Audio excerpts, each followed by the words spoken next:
16? A gente já está no 16? Ah, talvez, né? Então, peço que você aguarde um pouco. Peço que você aguarde um pouco, Rebeca, aqui vieram aparecendo 2 dúvidas sobre exercícios do capítulo 11 ainda. Então, peço que você aguarde um pouco. Então, eu ativei a gravação, estamos gravando. Eu vou abrir aqui o software que funciona como quadro. Está aberto. E agora eu vou fazer a apresentação. Toda a tela, essa aqui.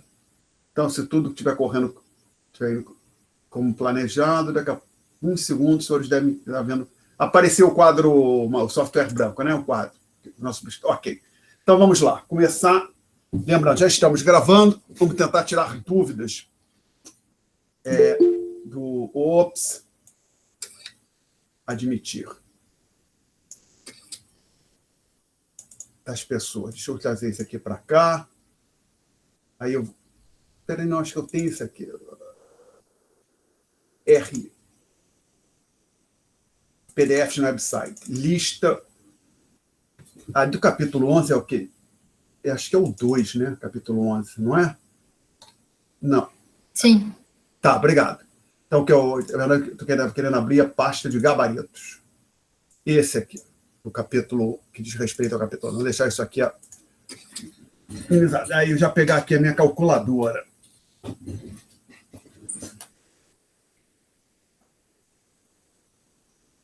Ok. Então, vamos lá.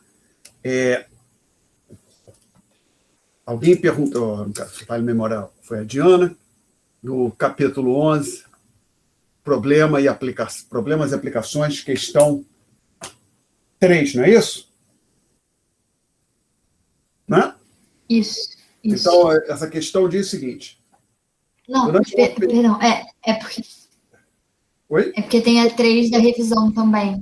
Eu não sei qual que você eu troquei a ordem, desculpe. Eu quero primeiro as mais curtinhas. Questões para revisão.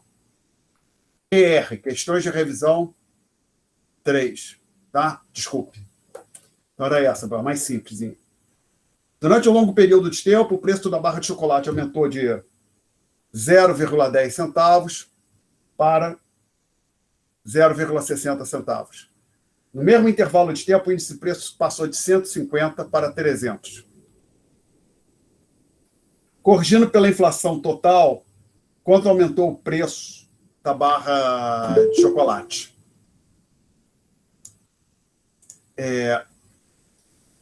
Uma maneira da gente fazer isso é basicamente você calcular o preço do chocolate entre aspas, a preço constante, ou seja, você olhar tem um período base do índice, que eu não sei qual é, mas tudo bem. Deixa eu chamar então isso aqui, ó. Eu vou criar 2 variáveis, o Q1,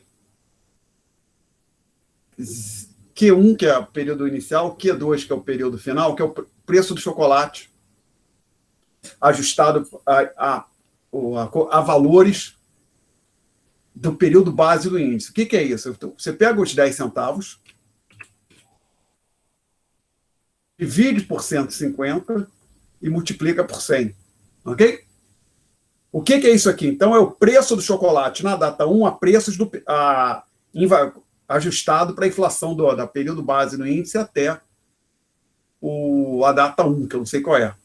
Então, basicamente, e o Q2? Já a gente faz a conta de que é isso aqui. O Q2 seria esse número aqui, o 0,60, que é o preço do chocolate nessa data 2, dividido por 300 vezes 100.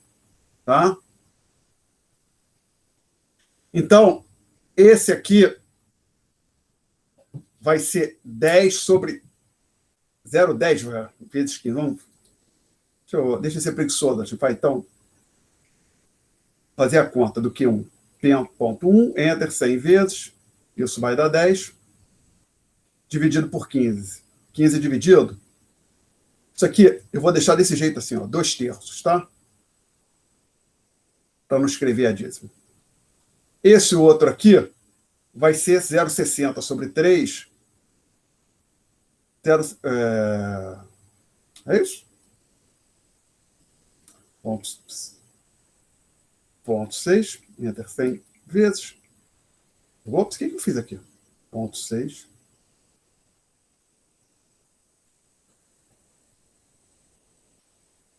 Ops.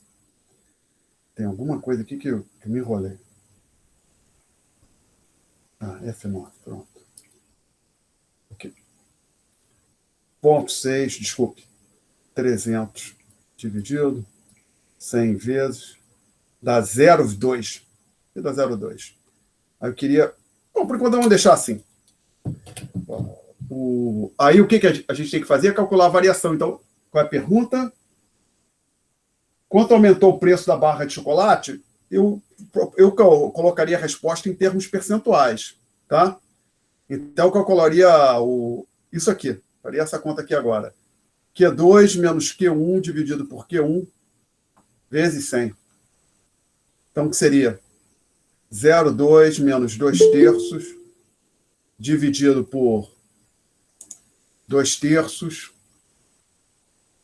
vezes 100. Aí, para eliminar, multiplica tudo por 3 em numerador e denominador. Vai ficar 0,6. Fiz errado. Né? Não, fiz errado não. Desculpe, tem nada errado. Na verdade, o preço do chocolate ele cresceu menos que a inflação, provavelmente é isso. Então, vai ser 0,6 menos 2 dividido por 2 vezes 100. Então, isso aqui é 0,6, 2 menos 2 divide 100 vezes. Isso aqui é menos 70%. Está absurdamente diferente do gabarito? O gabarito é 200%. 200%? Então, está absurdo. Tem algum erro crasso aqui. Cadê o gabarito?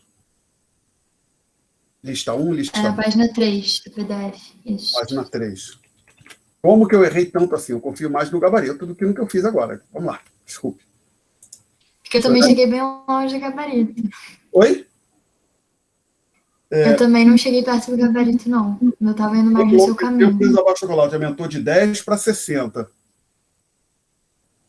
Professor, O mesmo preço de 150 para 300. Oi, alguém falou alguma coisa? Isso, eu ia complementar que eu acho que você dividiu por 2. Era para diminuir 0,6 por 0,2 e dividir por 0,2, entendeu? Ops! Aonde está o erro? Aqui?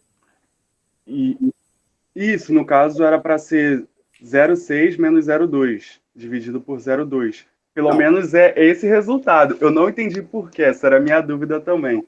Mas eu acho que é isso. Para dar 200 tem que fazer assim. 300 dividido 100 vezes. Não, 0,2. Meu Deus do céu.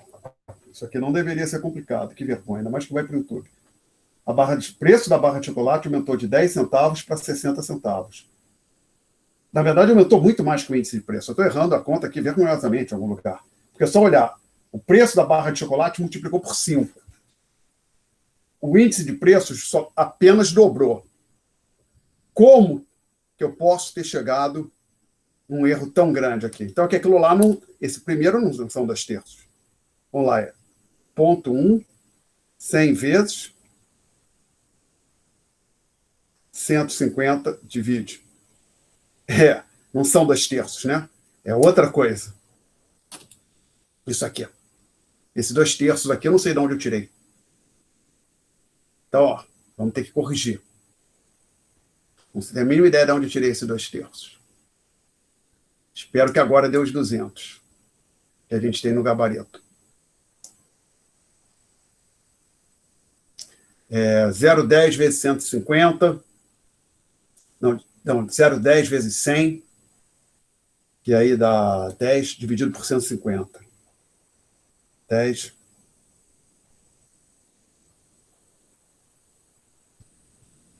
150 divide.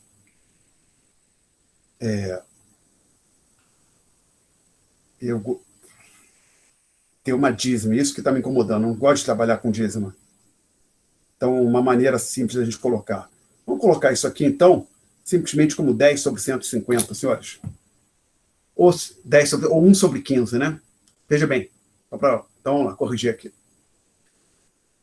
Cadê aqui? Eu quero esse ferramentinho aqui. Aqui está verde. Então, vou botar em vermelho agora aqui. Então, isso aqui, 0,1 vezes 100 é 10. Então, a gente, 10 sobre 150, a gente pode, que é igual a 1 sobre 15, tá? Então, aqui é 0,2 menos 1 barra 15 sobre 1 barra 15.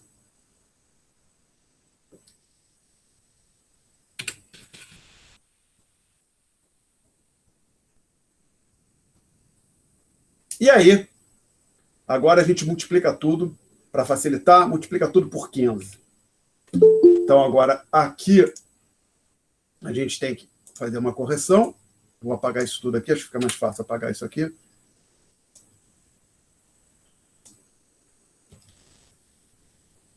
(15 vezes 0,2 vai dar 0, multiplicando por 15, se eu não estiver confuso, vai dar 0,3.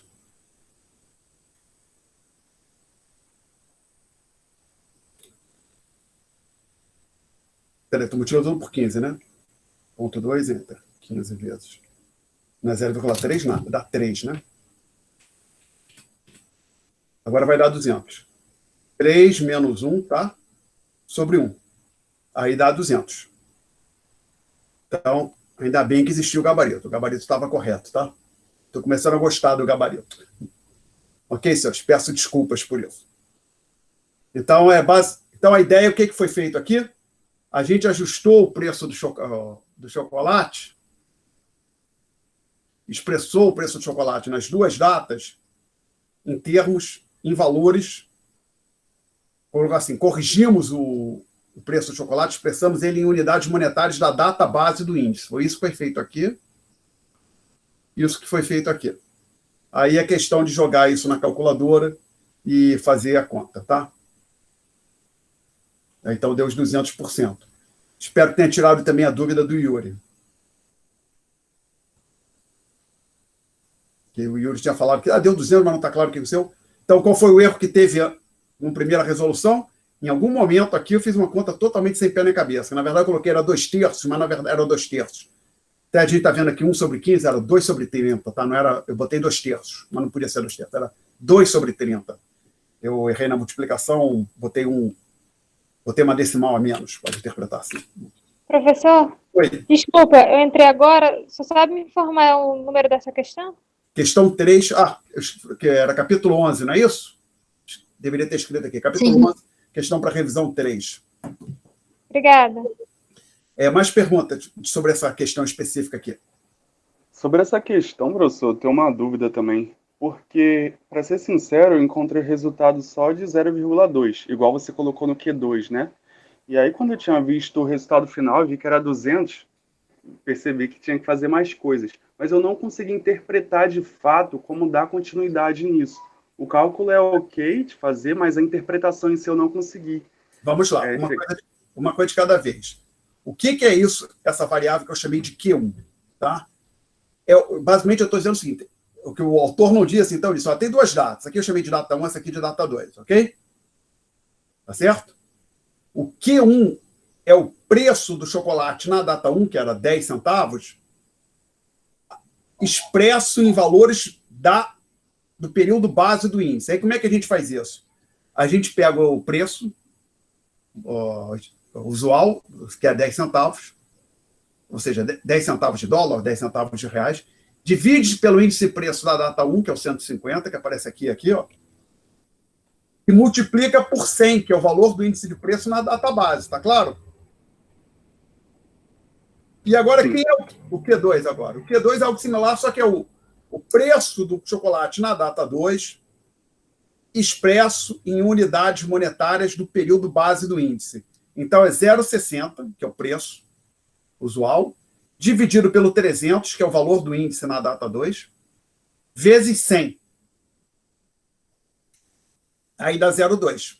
Então, eu tenho agora aqui essas duas variáveis, Q1 e Q2. Q1, preço do chocolate na data 1, porém expresso em unidades monetárias do período base do índice. E o Q2, preço do chocolate na data 2, porém expresso em unidades monetárias do período base da data base do índice de preços.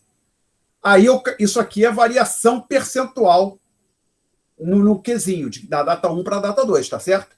Então, você pode pensar que isso aqui é a variação percentual do preço do chocolate, mas esse preço foi já corrigido pela inflação.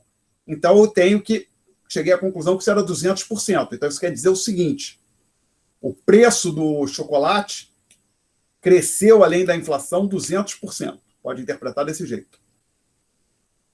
Perguntas? Eu ajudei ou eu atrapalhei? Ajudou. Ok. Mais claro. Posso apagar o quadro? Alguém se opõe? Vou apagar. Vamos passar para a próxima questão que tinham colocado. Vamos ver se essa a gente vai mais rápido. Tomara. Aí agora, ainda no capítulo 11,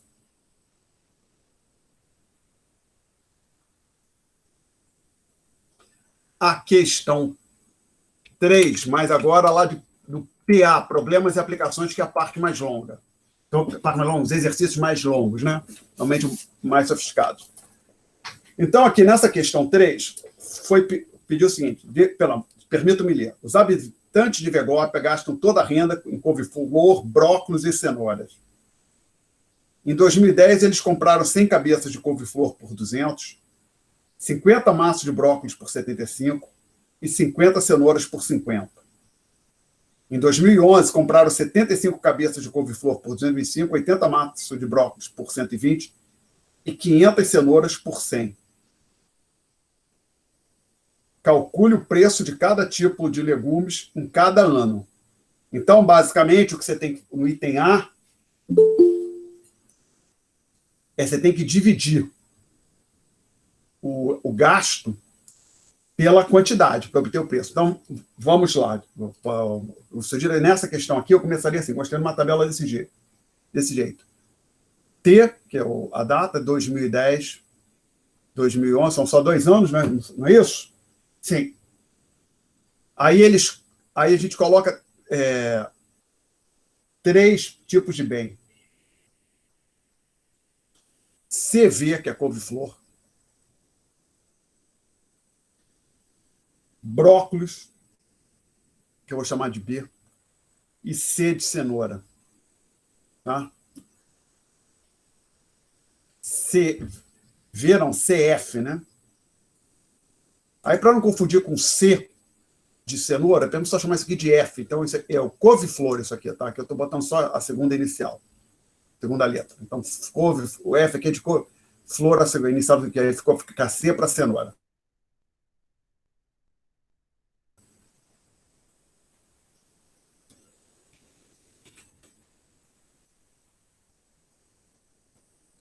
Aí a gente divide isso aqui em 2 tipos, dá 2 tipos de informação. O que ele usa aqui, ele diz o seguinte: coloca quantidade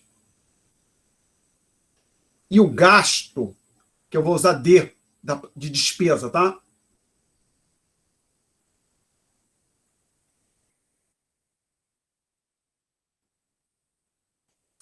Então, aqui eles dizem primeiro, olha, 2010, me corrige se eu estiver errado, hein? 100 unidades de couve-flor e gastaram R$200, ou 200 unidades monetárias, $200, tanto faz. Brócolis, 50 unidades por 75. E aí, agora, aqui a couve-flor. Não, couve-flor não, aqui é cenoura, né? Desculpe. 500 cenouras a R$50. Gasto de R$50 para comprar essas 500 cenouras. 2011, 75 cabeças de couve-flor, 75 unidades, com gasto de 225. Brócolis, compraram 80 unidades, gastaram 120. Cenoura, compraram 500 e gastaram R$100. Tá? Então, essa é a informação que tem no enunciado. Aí tem A. calcule o preço de cada tipo de legumes em cada ano. Eu vou colocar em vermelho, aqui, tá? Mas espero não errar. Basicamente, o que você tem que lembrar aqui é só o seguinte, que a despesa é o preço vezes a quantidade comprada. Se eu compro 5 batatas, cada uma custou R$10, ou 5 sacos de batata, cada uma R$10, eu gastei R$50 com as batatas. Então, o preço é simplesmente despesa sobre quantidade. Ok? Então, nesse caso aqui, eu vou colocar em vermelho.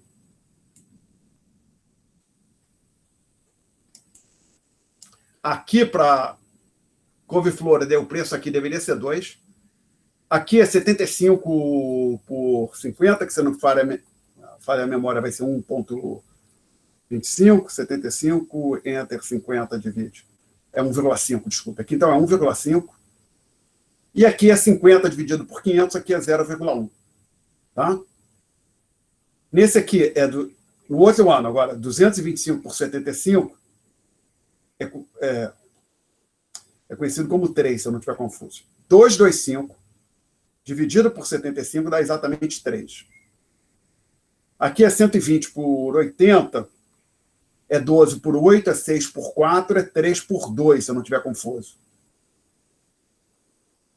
É isso?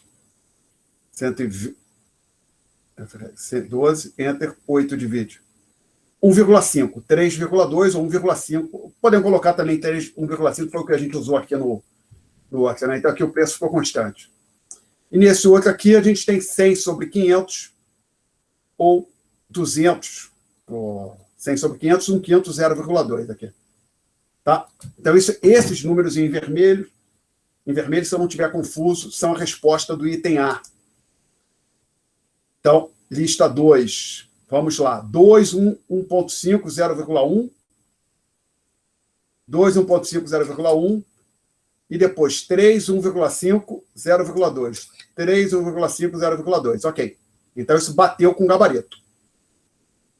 Aí, no item B,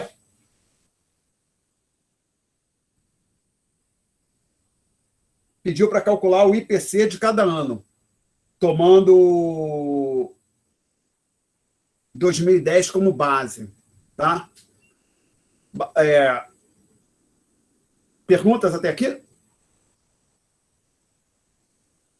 Não? Bom, até aqui tudo bem. Oi. Alguém ia fazer uma pergunta? Não, só falei que até aqui tudo bem. Tá, obrigado. Então, esses números em vermelho são a resposta do item A. Vamos passar agora para o item B. O item B pede para... Item B.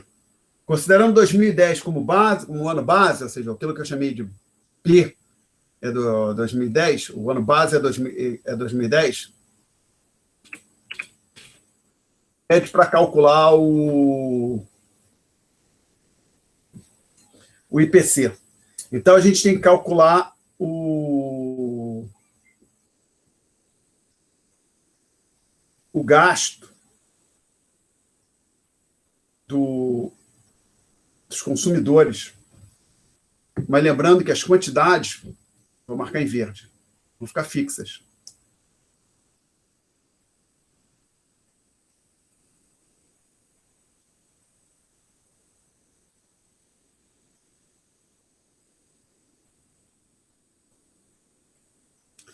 Então, essas aqui são as quantidades que a gente vai usar para construir o nosso índice de preços. Ok? Então, primeira coisa, a gente calcula o gasto total do consumidor para adquirir essa cesta composta por 100 unidades de F, 50 de B, 500 de C. Aqui é um pouco mais simples, então, porque parte do trabalho já está feito. Que aqui olha só, o que eu vou chamar o gasto, usando a notação que a gente tinha usado, o gasto do consumidor na database vai ser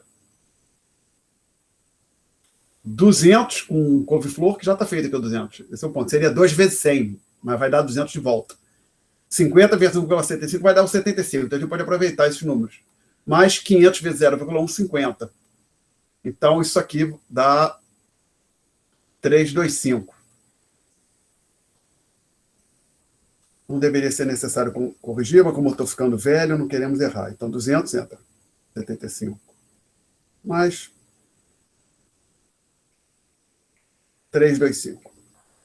E aí o índice de preços na database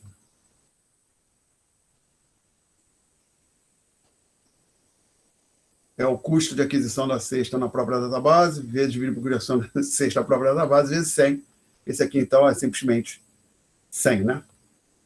Agora tem agora tem que calcular o custo de aquisição da cesta na data 11, data 2011.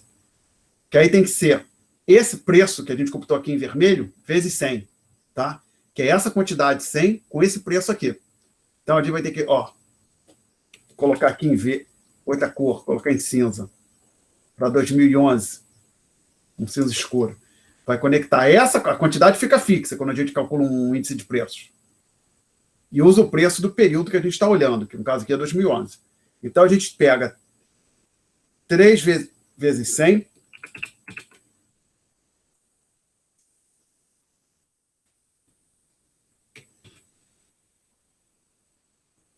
mais 1,5 vezes 50, mais 0,2 vezes 500. Então, V de 2011 vai ser 300 mais 75 mais 100. 475. Tá? Aí, quem é o P de 2011? É 475 sobre o valor de aqui, 325, vezes 100.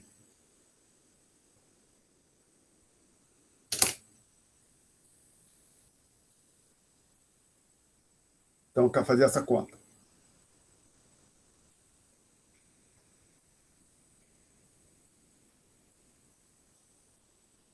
R$146,15. Aparece isso no gabarito? Sim. Obrigado. Então, boa notícia que o professor não errou no quadro. O gabarito está certo. Confio no gabarito.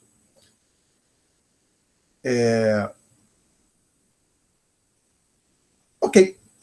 Então, isso só uma coisa que foi pedido. Calcule o IPC de cada ano. Então, a resposta, só tendo uma dúvida, vou marcar em vermelho a resposta aqui do item B.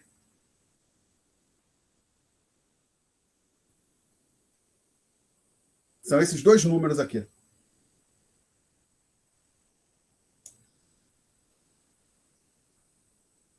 E esse 146,15, mas que diz que é o P de 2000, o índice de preço de 2011, tá legal? E o item C, qual é a taxa de inflação em 2011? É a variação percentual daqui para cá. Mas aí nem precisa fazer a conta, é 46,15%, tá legal? Ok? Quando você passa de 100 para 150, a variação percentual foi 50%. De 100 para 146,15, 46,15, eu não consigo ver, tudo bem. Então, você faz a conta, 146,15 menos 100 sobre 100 vezes 100 vai dar 46,15. Espero que esteja lá no gabarito 46,15. Problemas e aplicações 3. Sim, sim. Tá lá, é esse mesmo, tá legal? Foi 46,15 porque aqui era 100. Se aqui fosse 82, aí teria que fazer a conta. Seria 146,15 menos 82 dividido por 82 vezes 100. Tá legal? Perguntas? Aí a Rebeca ia fazer uma pergunta sobre o exercício do capítulo 16. Sim, na verdade são dois exercícios. O 9 e 10. 9 e 10. Dos segundos tipos lá, esqueci o nome, não de revisão. Os mais longos, né? Isso. Não, questões para revisão, os mais curtinhos. Não, O longo. problema de aplicação. Problema na aplicação, tá. Alguém se opõe que eu apague o quadro? Ninguém falou nada, eu vou apagar. Estou falando, capítulo... Deixa eu voltar para o azul aqui, desculpa. Azul. Capítulo 16, problemas e aplicações. Questão 9. O que acontece nessa questão 9? 9, né? Primeira, Rebeca. É isso? Isso. Suponha que o sistema bancário tem um total de 100 bilhões em reservas. Suponha também que as reservas exigidas sejam de 10% sobre os depósitos em conta corrente. Que os bancos não tenham reservas em excesso e que as famílias não tenham moeda corrente em seu poder. Então, isso aqui ele está com isso, ele diz, os bancos não têm reserva em excesso e que as famílias não têm moeda corrente em seu poder, a gente está exatamente na situação que a gente discutiu no final da aula passada, quando a gente falou do multiplicador bancário. Estamos no caso mais simples possível. Tá? Qual é o multiplicador da moeda? Olha, o que está acontecendo então nesse... Desculpa, item A. O multiplicador nem depende dos 100 bilhões. Se as reservas são... a gente usou a letra R para o grau de reservas, não utilizamos. Então, se o R é 10%, o multiplicador... Lembra que o multiplicador é 1 sobre R. Então, o M é igual a 1 sobre 0,1, que é igual a 10. Então, a resposta do item A é 10. Espero que isso apareça no meu gabarito. Lista 3, seria essa aqui, 9A, 10. Aparece um 10 ali. Isso é o multiplicador. Tá legal? Só que o item A não acabou. Isso é um pedaço. Né? O multiplicador é 10. Qual é a oferta de moeda? Ora, os bancos têm 100 em reservas. Como o multiplicador é 10, o M1, e a base monetária vai ser 100, tá legal? Por quê? Lembra, a base monetária, o M0, é PMPP, papel moeda em poder do público, lembra que é o público não bancário, mas as reservas dos bancos. Esse aqui ele disse que é 0. Isso aqui é igual a 100. Então, o M0 é 100. E o M1 é igual a Mzinho M0. Então, o M1 é igual a 10, que a gente calculou, vezes 100. Bota uma interrogação aqui. Quem é o M1? Então, M1, desculpe, era 100 bilhões. M1 igual a 1.000 bilhões. Mas isso é 1 trilhão. Eu acho que na gabarito apareceu 1 trilhão. 1 trilhão, exatamente, que se corresponde a 1.000 bilhões. Até aqui está ok, Rebeca? Só para ver se eu entendi. Porque eu acho que eu tinha entendido errado na aula passada. Eu tinha entendido que o M0 era 100% e a reserva era 10% do M0. Não, vamos lá. O M0 nunca vai ser uma percentagem. O M0 é uma quantia monetária. Tá? O que a gente falou possivelmente falou é que todas as... o M0, até como está aparecendo aqui, ele é composto exclusivamente pelas próprias reservas. Tá? Na hora que a gente diz que o público não retém moeda em espécie, que lembra, o M0 é isso aqui, PMPP mais reservas. Zerou isso aqui, então o M0 é composto exclusivamente pelas reservas. Tá? Então, o M0 é composto exclusivamente por reserva, 100% do M0 é dado pelas reservas, pode dizer assim. Mas o valor, você diz assim, o M0 é igual a 100 bilhões, 42,3 trilhões, uma coisa desse tipo, tá legal? Que ele é expresso em unidades monetárias. Tá, ok? entendi. Uhum. Não, preço do café não é 2%, o preço do café é R$ 2,30, uma coisa desse tipo. Então, eu posso assumir que o M0 é igual a reserva, porque ele me disse que não tem nenhum dinheiro Exato. no poder. Em poder do público. Foi quando ele falou, aqui foi falado, enunciado, que as famílias não têm moeda corrente em seu poder. Deve ter as famílias e as empresas também, né? Que no PMPP entram as empresas também, mas tudo bem. Tá certo? Basicamente, que o público não bancário não tem moeda no seu poder. Foi esse comentário enunciado que permitiu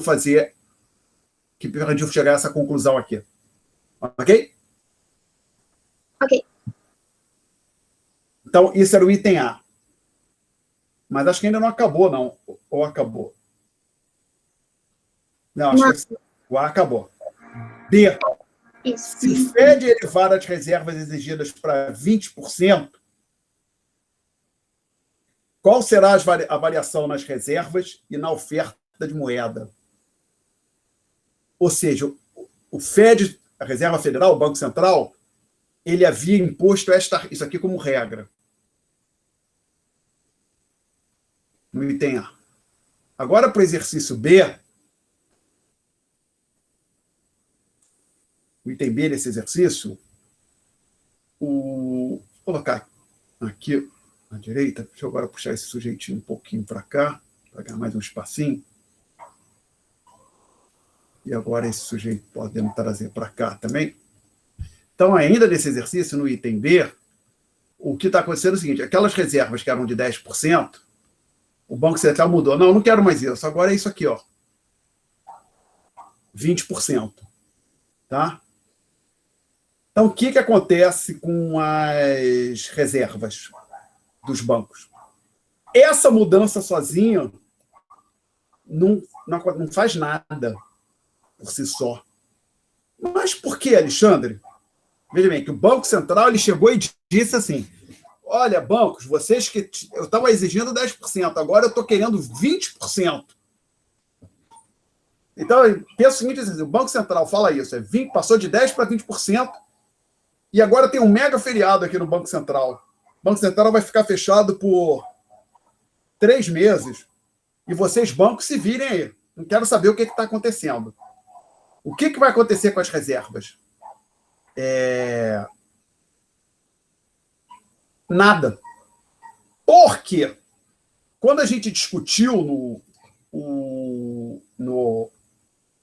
a oferta de moedas, eu mencionei que quando você olhava para o balanço do Banco Central, o M0 era um passivo do Banco Central. Então, imagina o seguinte, se o Banco Central, de repente, para de operar, ele não faz mais nada, o M0 não muda mais. Se você para uma empresa, congela ela, quer dizer, algumas coisas vão mudar, né? Porque, por exemplo, se ela tem uma dívida aqui com juros, isso começa a mudar. Mas, veja bem, o M0, para ele mudar, o Banco Central tem que estar fazendo uma operação, ele tem que estar criando ou destruindo moeda. Ele tem que estar comprando títulos públicos ou vendendo títulos públicos, comprando ouro, ou emprestando dinheiro para os bancos, ou recebendo um pagamento dos bancos. Então, assim, sozinho a mudança no R não impacta o M0 e nenhum dos seus componentes. Então, isso aqui não seria impactado, nem esse outro aqui. Mas o que ia acontecer é que o M ia mudar. O M ia passar de 1 sobre 0,1 para 1 sobre 0,2. Que aí ele seja 5, né? Tá? Então, o multiplicador monetário cai. E aí, o M1 passaria, seria que antes era 10 vezes 100, passa para 5 vezes 100. Então, o M1 passa para 500, lembra que a unidade aqui é bilhão. Passa para 500 bilhões, ou meio trilhão. Vamos ver o que eu coloquei no gabarito. Item B, está aqui, ó. Não sei se vocês conseguem ver, tentar aumentar. Ops! Diminuir um pouquinho. Essa linha aqui. As reservas não serão alteradas, a oferta de moeda cairá para 500 bilhões, cairá pela metade, né? Passa de 1 trilhão para 500 bilhões. Ok? Aí, então, a pergunta sobre esse exercício 9B, alguém tem alguma coisa? Não? 9A? Não? Então, vou voltar aqui para o quadro. Permita-me apagar o quadro. Alguém se opõe que eu apague o quadro? O quadro foi apagado e a gente vai... Aí você ia falar do 10 também, é isso, Rebeca? Uhum. Então, vamos ver o que acontece nesse 10. Também ainda é o capítulo 16. Problemas e aplicações. Agora a questão 10. Suponha que a reserva exigida sobre os depósitos em conta corrente seja de 10%, parecido com o anterior até aqui, e que os bancos não mantenham excesso de reservas. Tá? Então, aqui, a gente está dizendo R igual a 10%, bancos não mantêm excesso de reservas, e se o Fed vender 1 milhão em títulos do governo, qual será o efeito sobre as reservas e sobre a oferta de moeda na economia? Tá? Vamos assumir aqui que o banco vende o Banco Central, eu digo o Fed, ou seja, o Banco Central, vende esses títulos para os bancos. Tá? Então, estamos lendo aqui para o item, estamos lendo o item A.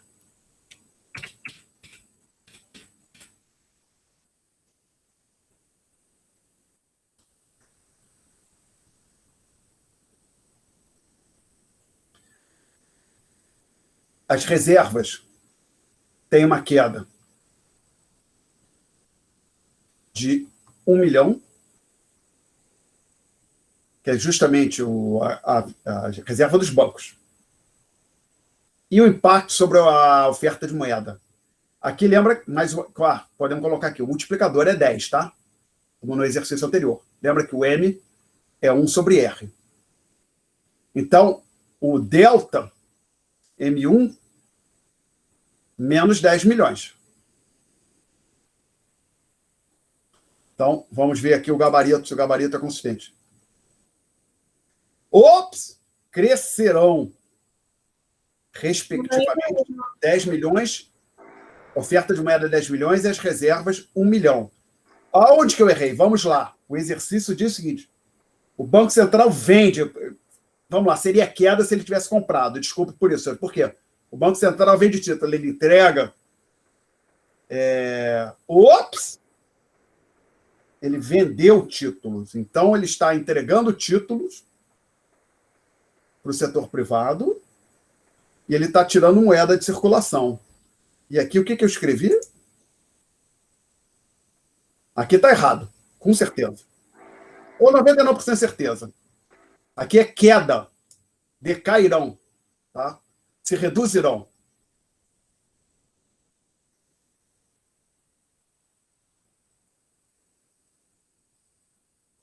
Haverá uma queda. Ou haverá quedas, uma de 10 milhões e outra de 1 milhão. Deixa eu só ver. Vamos lá. O Banco Central vendeu títulos, não é isso que está sendo falado aqui no enunciado? O Banco Central vende 1 milhão em títulos. Então, ele entrega títulos, o ativo para o setor privado, e os bancos, e os bancos entregam moeda. Há um enxugamento de liquidez. Então, aqui, esse item aqui, meus caros, podem tirar o crescerão e colocar o cairão, haverá reduções, tá? 10 milhões na oferta de moeda e 1 milhão nas reservas bancárias. Peço desculpas por isso. Então, aqui o número estava correto, mas essa palavra estava errada. Ou pode dizer, a palavra crescerão está correta, aqui deveria ser menos 10 e aqui menos 1. Tá? Perguntas sobre esse item A? Ok. Agora, o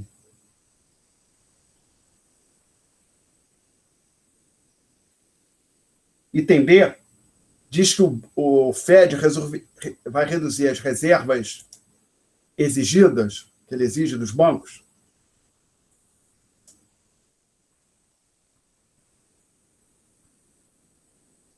de 10 para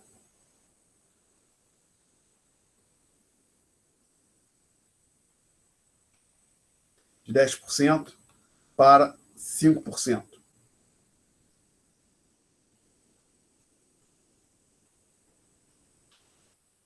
Mas aí ele coloca o autor coloca o seguinte comentário aqui. Os bancos decidem manter aquele 5% de folga como excesso de reservas. Por que os bancos fariam isso? A gente consegue imaginar um motivo para os bancos, ou seja, basicamente o que antes a Reserva Federal exigia 10%, os bancos estavam trabalhando exatamente com 10%, mas agora a Reserva Federal reduz essa exigência de 10% para 5%, mas os bancos continuam trabalhando com 10%. Eu dei pelo menos há pelo menos 2 motivos.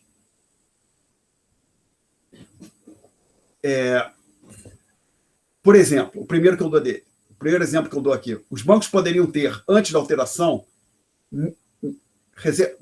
reservas livres, aqui menos, né? Aqui também não está bom. Aliás, vou aproveitar e já dizer alguma coisa vai acontecer. Ó. Isso aqui corta. Reservas livres abaixo do patamar desejado. E aqui a gente vai ter que trocar isso aqui. Depois me lembro de fazer um comentário sobre isso. Reservas livres abaixo do patamar desejado, tá? Então, a ideia é a seguinte, os bancos gostariam de ter um certo patamar de reservas livres, mas estava abaixo. Aí, na hora que o Banco Central reduz a exigência, aquilo que antes estava como compulsório, eles transferem, não tem uma passe de um lado para outro, mas o banco, isso aqui me ajuda a recompor aquilo que eu gostaria de ter, mas eu não tinha no momento, tá certo? Então, pode se imaginar o seguinte, os bancos achavam que estavam com poucas reservas livres. Agora, o Banco Central reduziu a exigência de reservas compulsórias, eles utilizam essa liberação das compulsórias para fazer com que as livres se aproximem do patamar desejado. Tá? O segundo ponto é que, imagina o seguinte, os bancos, o segundo exemplo é, supõe que os bancos assumem o seguinte, olha, o Banco Central fez essa redução, mas daqui a um dia, 2, ou daqui a uma semana, num espaço não muito longo de tempo, ele vai reverter. Aí a gente prefere, no momento, não fazer nada, deixar o dinheiro parado lá, porque quando ele reverter, a gente já vai ter as reservas lá. Por que os bancos fariam isso? Porque observa o seguinte, você pode até pensar no exercício anterior que a gente discutiu. Quando o Banco Central simplesmente mudou o patamar de reservas, de 10%, no item, está falando do exercício 9, de 10% passou para 20%. E a gente falou, o Banco Central não faz mais nada, mas você diz, as reservas dos bancos em si não mudariam, mas a oferta de moeda ia cair. É que, na prática, os bancos têm que reduzir as suas operações. Você pode interpretar assim, os bancos tinham X de reservas. Agora eles continuam com X de reservas, só que eles têm que reduzir as operações, os empréstimos. Então, não é simplesmente o Banco Central dar uma ordem, digita uma mudança nas reservas compulsórias, e os bancos, sem custo, sem esforço, se ajustam a essa mudança. Não é assim.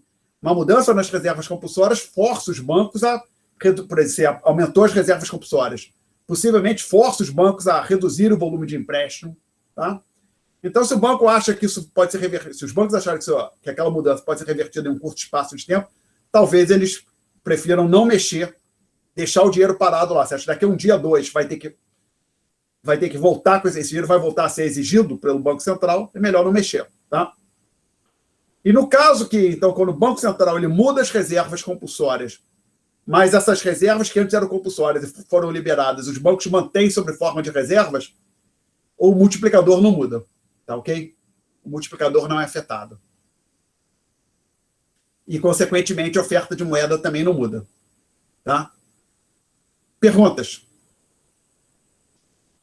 Então, uma pequena coisa que eu vou dizer sobre esse gabarito, que eu pensei, eu vou trocar o PDF lá no website, realmente vou fazer uma marcação desse tipo aqui, botar aqui alguma coisa, ups, não era para ter andado, edit, undo. E basicamente, aqui tem uma opção de puxar um negocinho e digitar alguma coisa, então eu vou botar um X para ficar claro o que mudou, tá? Então tem o gabarito eu vou trocar. O PDF do gabarito. Depois da aula eu troco, não agora, né? Professor, eu só tenho uma breve dúvida ainda, que é sobre as reservas. As reservas, o banco não pode multiplicar, né? Então, fazer empréstimo para pessoa física, mas nem para pessoa jurídica, privado, mas ele pode comprar ações com essa reserva do Banco Central. A princípio, não. As reservas que estão mantidas no Banco Central, o banco não pode usar. Tem que ficar parado lá. Assim, você pode interpretar assim, o Banco Central vira para um banco e diz, eu exijo que você tenha aqui 10%, e aí trabalha isso. Você recebeu o depósito, 10%, 20%, tem que ficar parado aqui comigo. É isso. Mas no A desse exercício, você diminuiu 1 milhão das reservas. É que tem as compulsórias e as livres, desculpe. A compulsória que o Banco Central exige, o banco não pode mexer. As livres, o banco pode usar nas suas operações. Tá legal? Ok? O banco tem reserva... Pensa assim, um banco compra ouro, ele usa as reservas livres. Mas, então... Ele vende ouro, aí ele aumenta as suas reservas livres, tá legal? Mas o exercício 10 fala, não mantém um excesso de reserva. Esse não manter excesso de reserva quer dizer que eles não mantém essa de reserva, mas ele tem reserva não compulsória? Basicamente que ele só tem ele só tem as compulsórias. Ele só tem as compulsórias, tá legal? Mas então como diminuir 1 milhão das reservas dele, dessas ações? Por exemplo, os bancos podem convencer os depositantes, basicamente, pode interpretar assim.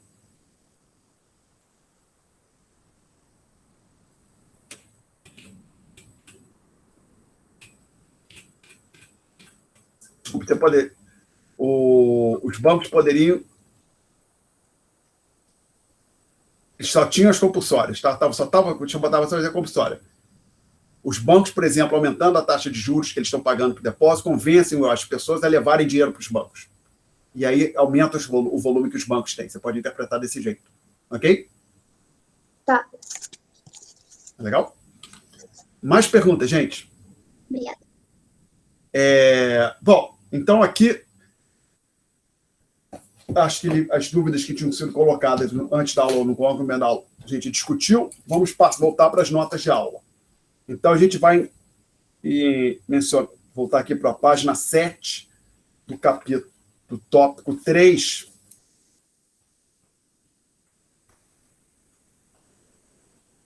Na última página, né, a gente tinha chegado a falar, estudo de caso, corrida bancária, corrida aos bancos, oferta de moeda, foi o que aconteceu. Chegamos a falar nisso, que erroneamente, durante a crise que teve início em 1929, a Reserva Federal contraiu a oferta de moeda.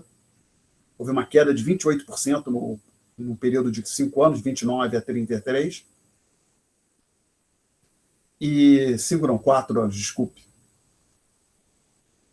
E isso, segundo vários autores, contribuiu para a severidade da grande recessão.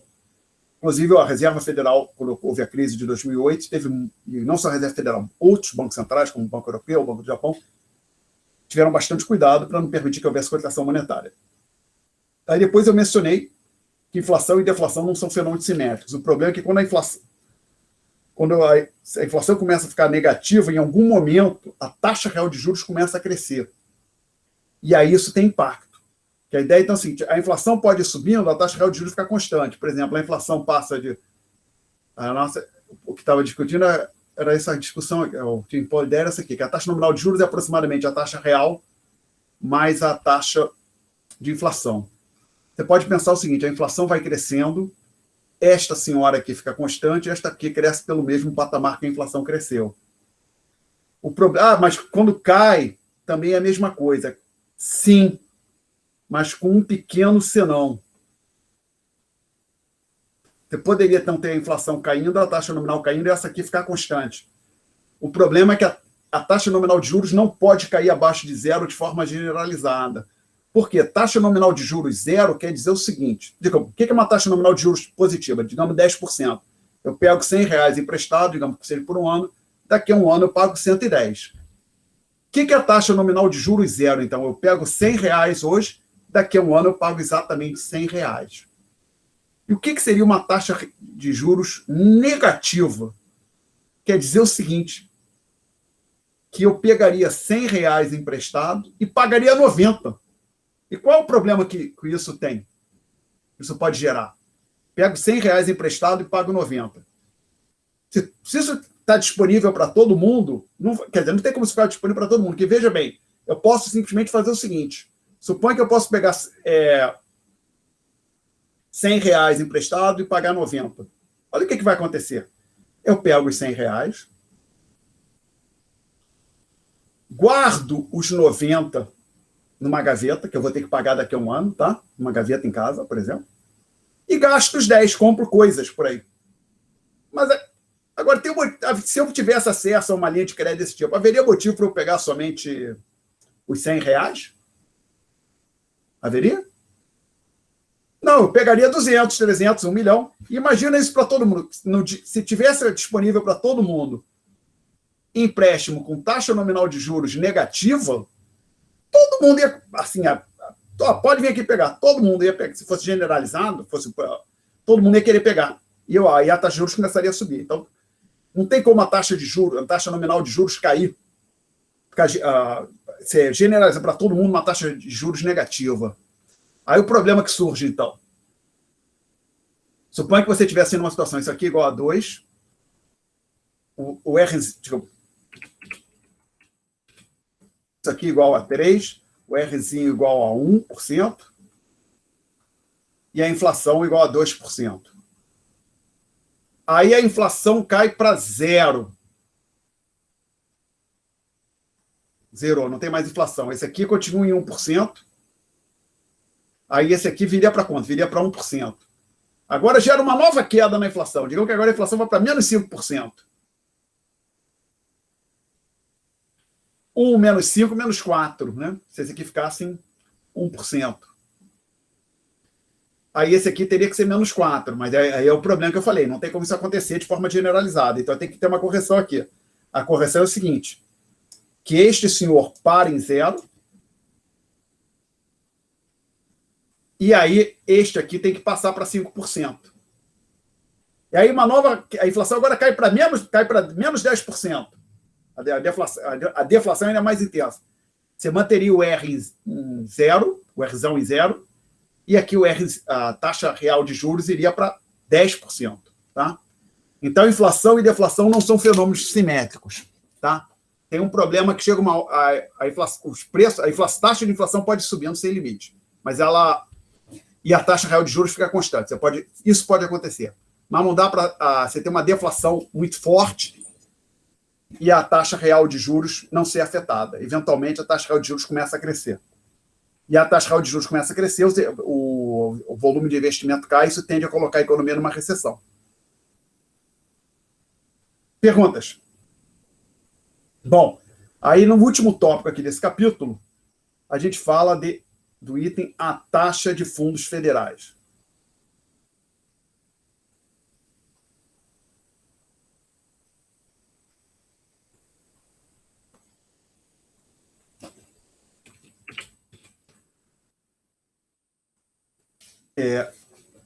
A taxa de fundos federais, que em inglês é o Fed Funds Rate, é a taxa de juros no curto prazo que os bancos cobram por empréstimos interbancários das suas reservas mantidas junto ao Fed. Basicamente, os bancos podem emprestar dinheiro, os bancos emprestam dinheiro entre si, tá? Então, basicamente, existe um mercado para eles emprestarem aquelas reservas que eles têm junto ao Fed. Basicamente, um banco acha que estou com reserva sobrando. Estou emprestando, quem quer? Aí eu estou precisando de reserva, vou pegar dinheiro emprestado contigo. O equivalente dessa taxa aqui no Brasil é a taxa Selic. E a taxa Selic está relacionada a chamada operações lastreadas em títulos públicos. Lastreada, ou seja, garantida por títulos públicos. Você pode interpretar... Eu dou aqui um exemplo, depois eu dou uma operação. A ideia é a seguinte. O banco... Por exemplo, o Banco X, o Bradesco, por exemplo, deseja obter recursos por um dia. Ele quer dinheiro emprestado de hoje para amanhã. Ele vende um lote, ele tem títulos públicos. Então, ele vende esses títulos públicos, digamos, por R$1.000 para um outro banco, para o Santander, por exemplo, por 1.000, e acerta a recompra desses mesmo pacote de títulos no dia seguinte por 1.000, que multiplica 1 mais E. Então, na prática, o que aconteceu? Se a gente for pensar, na prática, o Banco Y emprestou R$1.000 para o Banco X e recebeu um dia depois 100, que multiplica 1 mais I, onde é a taxa de juros dessa operação de um dia. Alguma pergunta até aqui, gente? E aí, o que acontece é que, na prática, os títulos funcionam como garantia, ou quer dizer, se usa a palavra lastro, do empréstimo. Por quê? Suponha que acontecesse do Banco X ficar inadimplente, fechar. Ele fecha a operação, aí no dia seguinte chega a notícia, de manhã cedo, antes do mercado financeiro abrir. O Banco X quebrou. Está fechado. Não vai quitar suas dívidas, ou não vai quitar todas as dívidas. O que na prática acontece é o seguinte, o Banco Y vira dono dos títulos. Ok? O Banco Y vira dono dos títulos. Então, uma maneira dos bancos pegarem dinheiro emprestado, ou para os que tomam, usando como garantia aqueles títulos públicos que eles têm, que eles não precisam de um dia para o outro. Tá certo? Aí eu vi alguma coisa apitou. Alguém estava fazendo pergunta?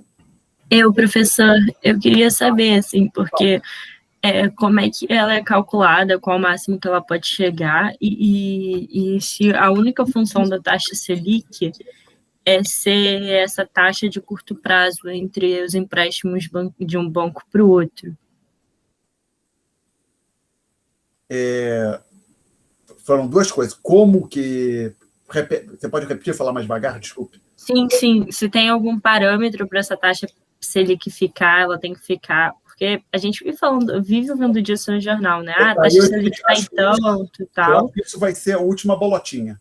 Ah, tá. E outra coisa, se a única função dela é ser essa taxa de fundo federal, ou se ela tem mais alguma outra função. Aí eu acho que isso é a penúltima bolota. Deixa eu discutir essas duas bolotinhas, aí você vê se ainda tem dúvida, pode ser? Então, veja, na prática, os títulos funcionam como garantia do empréstimo. Aí, na próxima bolota, eu digo o seguinte, essas duas taxas são as chamadas taxas básicas das respectivas economias, tá? Ou seja, o Fed Funds Rate é chamada taxa básica da economia americana e a Selic é a taxa básica da economia brasileira. O que eu estou querendo dizer? Essa taxa ela funciona como um piso para o tomador de recursos e como teto para o depositante. Vamos pensar aqui. Posso apagar o quadro? A ideia é que a gente está aqui falando, por exemplo, falando em taxa de juros, mas a taxa de juros é tanto, mas no mundo real não existe uma única taxa de juros, existem várias. Existe a taxa de juros do cheque especial, do cartão de empréstimo, do financiamento imobiliário, e não só no Brasil, não, qualquer economia no mundo funciona assim. Então, vários. Mas vamos pensar aqui de uma maneira sempre simplificada. Pensar o seguinte, só tem um ativo, só tem uma maneira de você investir o recurso, sejam títulos públicos, e que os agentes econômicos não compram, ou pessoas, famílias, empresas, ou pelo menos em pequenas empresas, não compram os títulos direto do governo. Eles depositam o dinheiro no banco e o banco vai e compra os títulos públicos. Então, o banco funciona como um intermediário. Então, basicamente, o que acontece? Se o banco está pagando 5% para o seu depositante, ou no outro lado, para onde ele está emprestando, por ele está emprestando para o governo, ele tem que receber um pouco mais do que 5% para se financiar.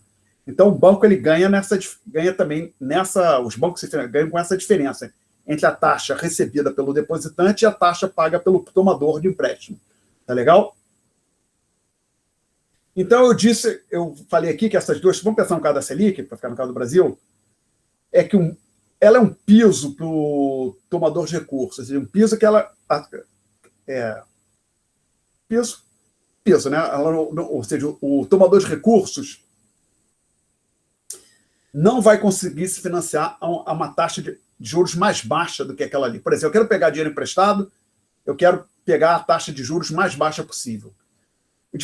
Menos de programas subsidiados, por exemplo, acho que existe até hoje financiamento imobiliário do SFH, Sistema Financeiro da Habitação, que aí tem um subsídio, mas fora disso, você não consegue se financiar abaixo da taxa Selic, por exemplo. Por quê? SFH, que é o Sistema Financeiro da Habitação. Então, quem vai comprar um imóvel, sob algumas condições, pode pegar o financiamento chamado SFH, e esse financiamento, a taxa de juros é mais...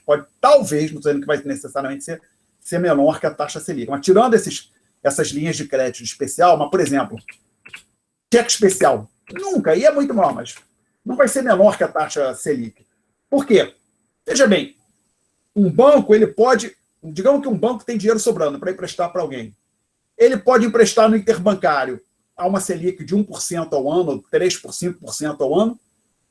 Por que ele vai emprestar para alguém por, digamos, dar 4%? Não tem por que o banco fazer isso. Concordam? Tá certo? O banco vai... Então, assim, e como usualmente o empréstimo que o banco faz para o Alexandre, para um de vocês, ou para uma empresa, mesmo que seja uma empresa sólida, é usualmente mais arriscado do que uma operação no mercado interbancário, lastreado, que o título público na boa parte dos países, ainda é no Brasil, aquele que é o investimento de menor risco, ou investimento, pelo menos entre os ativos financeiros, é o de risco mais baixo, não tem por que um banco que pode emprestar a 5%, emprestar nesse interbancário e receber 5%, emprestar para uma pessoa, um indivíduo, uma empresa, a 5% ou menos. Então, na prática, a Selic funciona como um piso para o tomador de recursos. Tá? Ele não vai conseguir se financiar abaixo da Selic.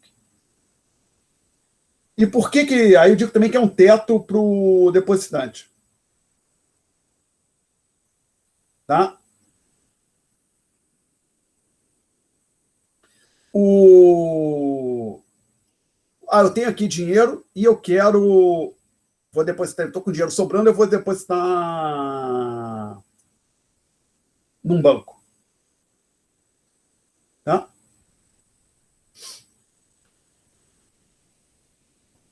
Aí,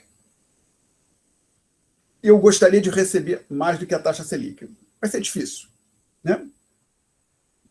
Vai ser difícil. Por quê? Suponha que um banco qualquer, ele tem títulos públicos, basicamente. O banco tem títulos públicos. Então, vamos lá, a taxa Selic está em 5% ao ano. Aí eu chego, banco, me dá 6%. O banco, por que eu vou remunerar o Alexandre a 6%, se eu posso me financiar, obter dinheiro a 5%, que é a taxa Selic. Tá certo? Então, não tem por que ele fazer isso. Ele não vai pagar, a menos que ele esteja numa situação muito ruim. Então, se tiver um banco disposto a pagar mais do que a taxa Selic, normalmente ele não está numa situação muito, muito boa. Não vai ser comum. Então, assim, inclusive,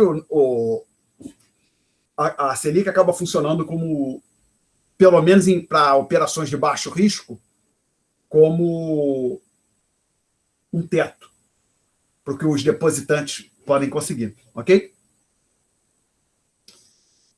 Então, aí vem a última bolotinha aqui dessa página, é que tanto a Reserva Federal como o Banco Central do Brasil estabelecem meta para essas duas, a Fed Funds Rate e a Selic, e eles as influenciam através das operações de mercado aberto. Isso quer dizer o seguinte, o Banco Central ele gostaria que a taxa Selic ficasse em 4%.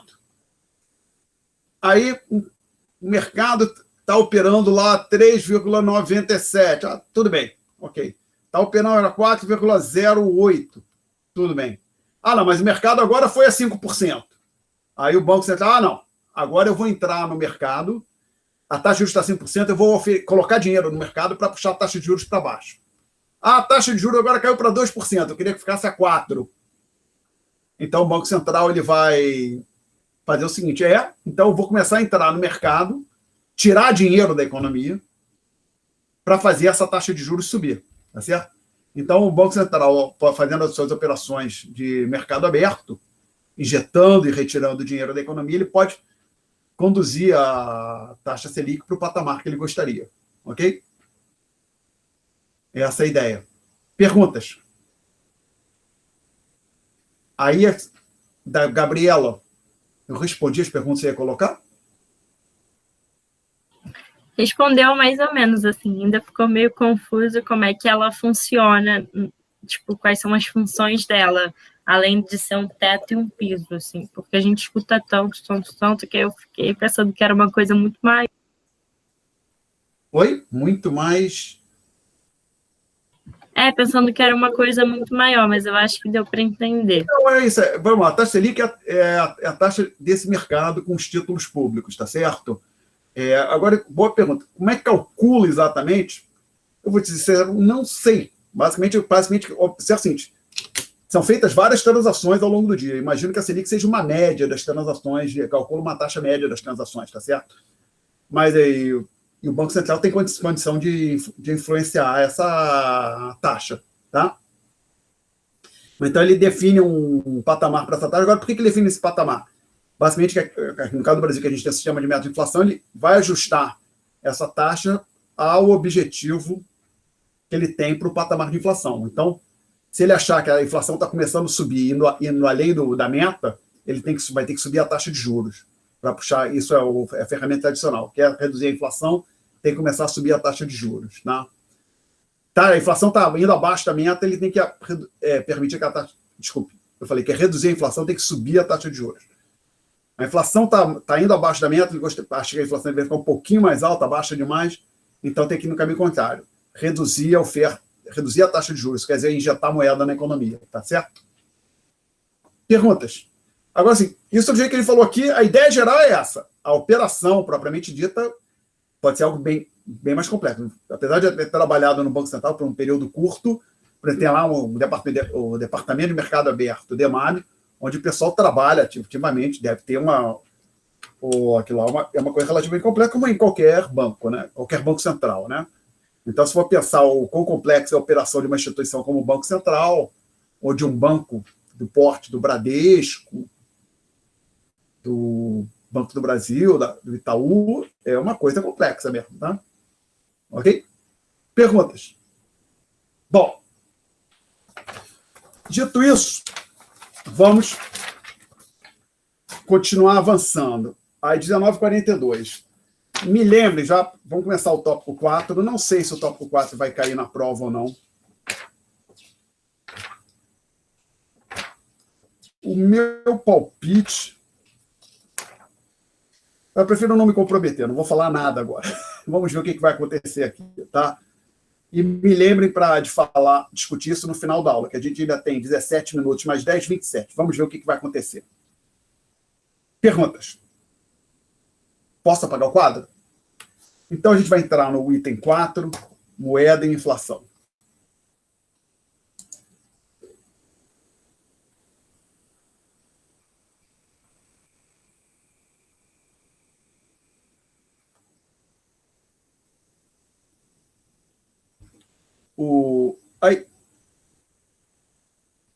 A gente discutiu no tópico anterior como é que o Banco Central podia criar, ampliar ou reduzir a oferta de moeda. E agora aqui a gente vai discutir a relação entre moeda e preço, moeda e inflação. E a motivação aqui para isso aqui são os gráficos 1, 2 e 3, que estão nas últimas páginas deste PDF.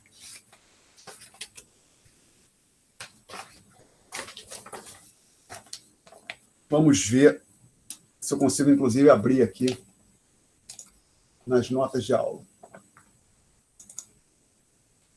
Esse é o 4. Então, vamos lá. Gráfico 1, só que aqui eu tenho que view, rotate left. Dá para aumentar um pouquinho aqui. Aumentei demais agora. Todos conseguem ver o gráfico? Dá para ver relativamente bem? Também tem nas notas de aula, né? Então, o que nós temos aqui nesse gráfico? Esse gráfico 1. Dados mensais de janeiro de 1980 a dezembro de 2018 para o chamado IPCA, que é o Índice de Preço ao Consumidor Ampliado, é um índice de preço ao consumidor que o IBGE, utilizado pelo Banco, calculado pelo IBGE, e é o que o Banco Central utiliza no sistema de meta de inflação, ou seja, a meta de inflação, o Banco Central persegue uma meta para o IPCA, que não necessariamente o IGP vai indicar a inflação, IGPM, inflação de 2%, o IPCA indica uma inflação de 3%, cada índice vai indicar uma taxa de inflação, nunca vai ser exatamente igual. Então, o Banco Central segue a inflação que o Banco Central persegue é a inflação do IPCA.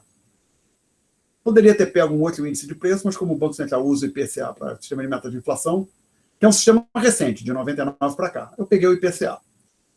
E a gente tem, então, a trajetória do IPCA e da base monetária, são dados mensais, de janeiro de 80 até dezembro de 2018, um período relativamente longo, né? Sendo que na escala horizontal, eu menciono aqui embaixo, escala vertical, logaritmo natural, e eu coloquei os índices das variáveis igual a 1. Basicamente, o truque aqui é o seguinte.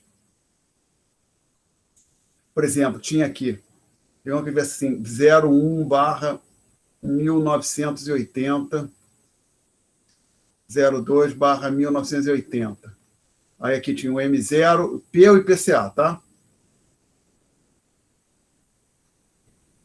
Esse aqui fosse 500 e aqui 600.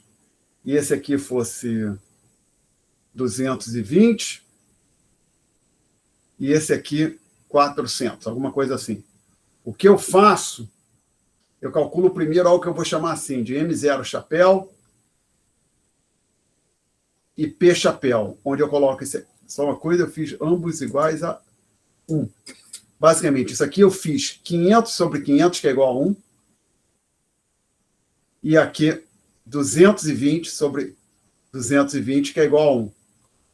Basicamente, eu dividi toda essa coluna aqui por 500 e dividi toda essa coluna por 220. Aí, então, para o segundo período, o mês de fevereiro de 1980,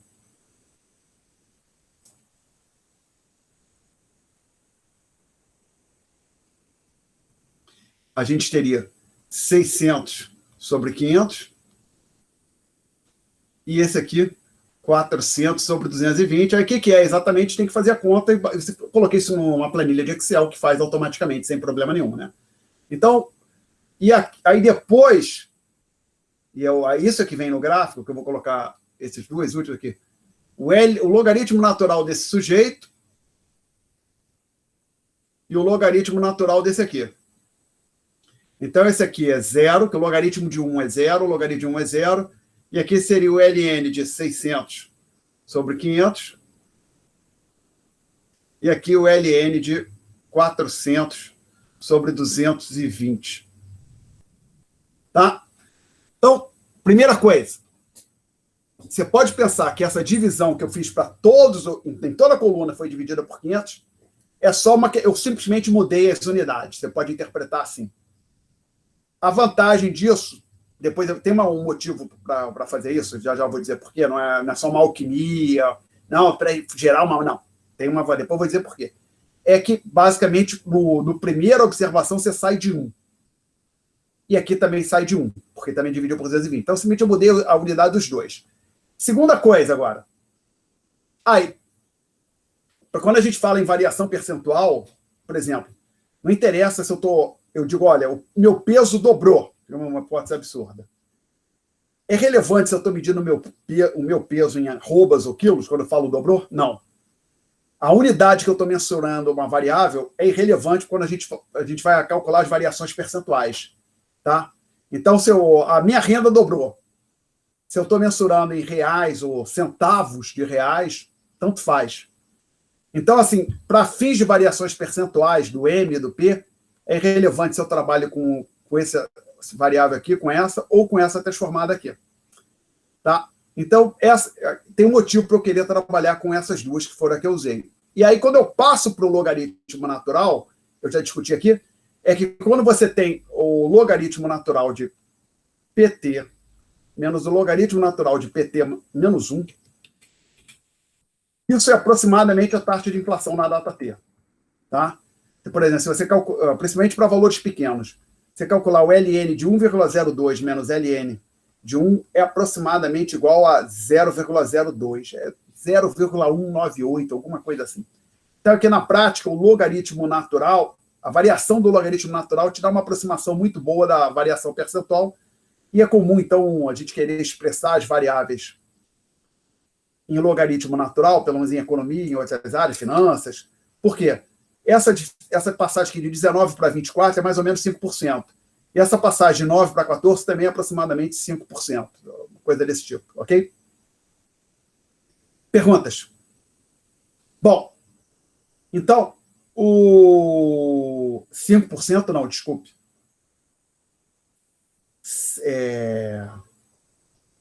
5% seria 0,05. Né? Então, isso aí é 500%. De 14 para 19, estamos falando de 500%. De 24 para 29, 500%. Tá? Ok? Bom, e agora, eu tinha falado aqui, olha, vou sair de 0. A vontade de sair de 0 é que ambos começam aqui no 0. Mas o ponto é que eu gostaria que ambos, se não necessário, ambos saíssem de 0, todo mundo saísse, tanto o M como o P, saíssem de 100, ou de ambos saindo de 500, ou ambos saindo de 4.000, porque se eu tenho um saindo de 100 e outro saindo de 50, teria uma curva, por exemplo, saindo daqui e a outra curva saindo daqui. Ficaria mais difícil comparar o que acontece se elas estão andando juntas ou não, tá ok? Então, a vantagem de fazer com que as duas saiam do número 1 é que eu garanto que elas têm o mesmo ponto de partida no gráfico. E aí fica mais fácil fazer a comparação. Tá? Então, o que está acontecendo agora, olhar para esse gráfico? Feitos esses ajustes que eu discuti, você vê, lembra, o IPCA é linha cheia, a base monetária é linha pontilhada. Até aqui, isso aqui foi o plano real. Tá? Aqui nós tivemos o plano real. Aqui foram outros planos de estabilização. Aqui, possivelmente, foi o plano cruzado, tá? Que tem um período que a inflação ficou quase um ano que a inflação ficou mais baixa, com os preços congelados. Aí aqui teve um plano Bresser da vida, um plano Collor, sei lá. E esse aqui foi o plano cruzado, quando a gente finalmente domou a inflação. Cruzado não, desculpa, plano real. Julho de 1994. Veja que as duas séries andavam bem juntinhas aqui. Até o período da estabilização ainda continuava junto, depois começou a abrir uma diferença entre as duas. Estão vendo? Tá, todo mundo conseguiu ver isso? Ok? Aí depois... Aí o que eu faço aqui?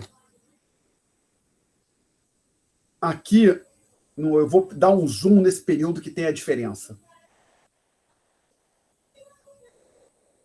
Na hora que... Basicamente, aqui eu estou partindo de janeiro de 1995. Então, esse período aqui, logo o plano real, que elas continuaram no junto, eu ignorei, peguei mais janeiro de 1995 para frente. É o mesmo gráfico, só que ao invés de começar em janeiro de 1990, mas em janeiro de 1995. Aí você vê que realmente o nível de preços vem por aqui e a base monetária ela vai subindo, vai indo mais rápido que o nível de preços.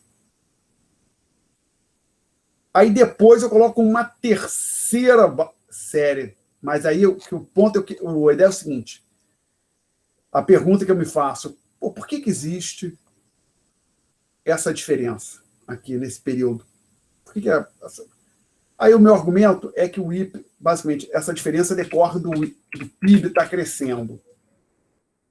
Vai ser o meu argumento. Depois vai discutir por que seria relevante o PIB estar crescendo para essa análise aqui. E aí, então, mas aí para eu poder colocar uma medida de PIB nesse gráfico, eu precisaria de uma medida mensal do PIB. Essa medida não existe, pelo menos oficial. O IBGE calcula PIB anual e trimestral. O IBGE não calcula o PIB mensal. Porém, o Banco Central do Brasil, de um período para cá, de 2003 para cá, eu menciono aqui, ó, ele vem calculando um indicador de atividade econômica mensal. Você pode pensar que é chamado de IBCBR. Então, o IBCBR é uma estimativa do PIB mensal realizada pelo Banco Central do Brasil, tá? Podemos, de forma simplificada, assim. Aí eu adiciono uma terceira variável aqui, então, na série. Eu tenho a linha cheia, ainda é o PIB. PIB não, o IPCA. A linha pontilhada ainda é a base monetária. Mas eu crio uma terceira variável que eu chamo a base sobre o IB, ou seja, uma razão. E aqui seria, não sei se eu consigo escrever, M0, que é a base monetária, dividido pelo IBCBR. Aqui eu tenho dificuldade de escrever no PDF, então seria mais fácil, então. Tá o Y. Pronto, então de Y ao IBCBR. Acho que o Y eu consigo escrever. Tá? Então, essa terceira variável, que é essa linha um pontilhado mais grosso, é o IBCBR. Aí vocês veem que quando você olha para a base monetária dividida pelo Y, a diferença entre as duas, a diferença diminui, né? A linha pontilhada cheia fica mais próxima da linha do IPCA do que a linha pontilhada forte, que é a linha pontilhada da base monetária. Existe esses picos recorrentes, isso aqui se chama sazonalidade. Sazonalidade é um efeito que acontece, um efeito sazonal é um efeito que pode ser positivo ou negativo, que acontece de forma periódica num dado período.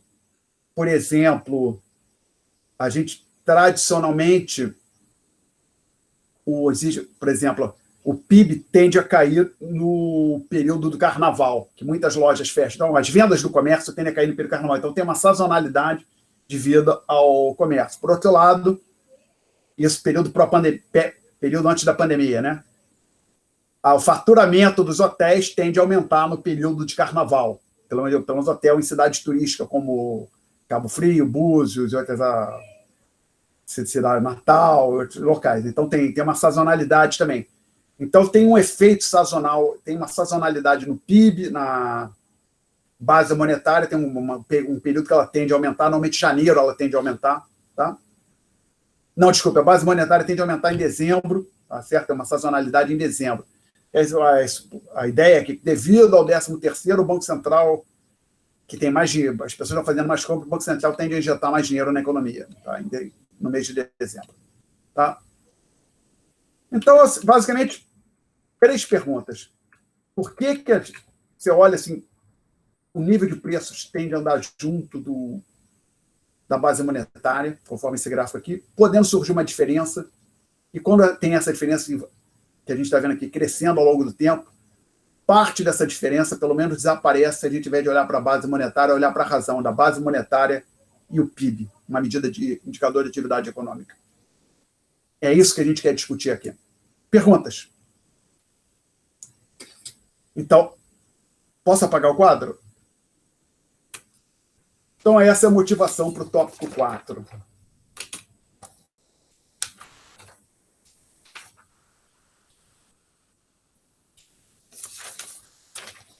E a gente vai começar a estudar isso aqui.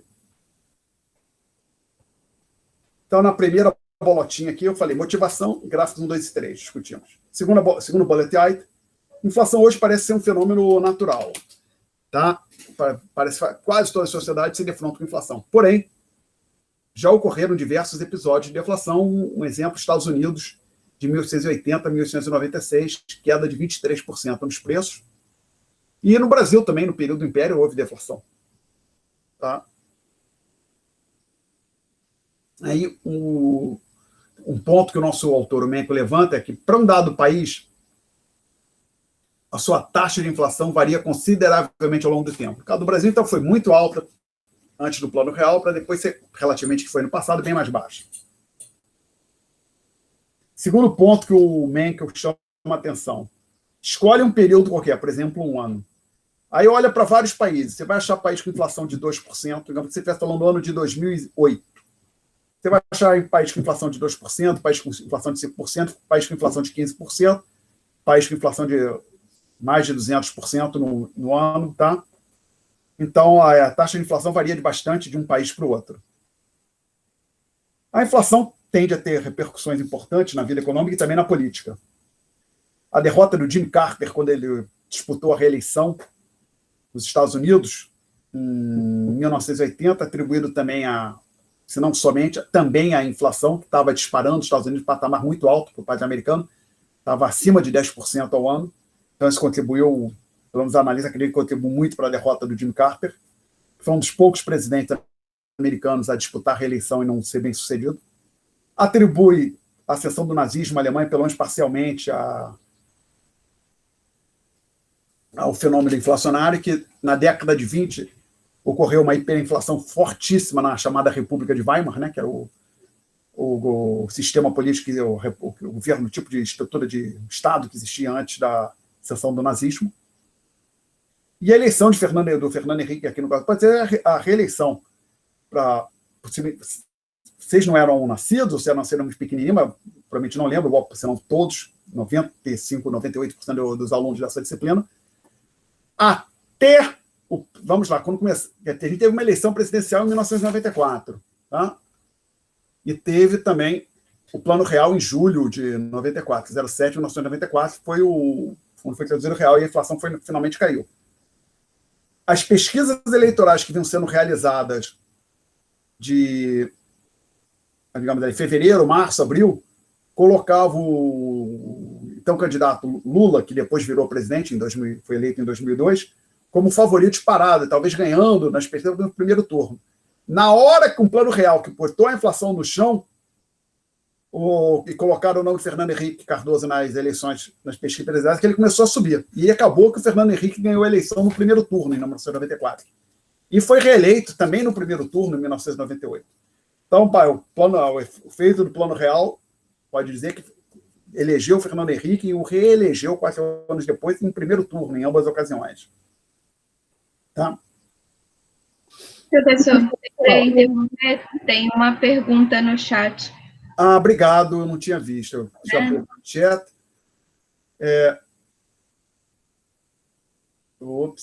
Selic, acho que não, é da Maria Eduarda. Professor Keynes realmente alertou sobre 99% de certeza que o Keynes alertou. Tinha um trabalho do... Só um minuto. Vamos ver aqui.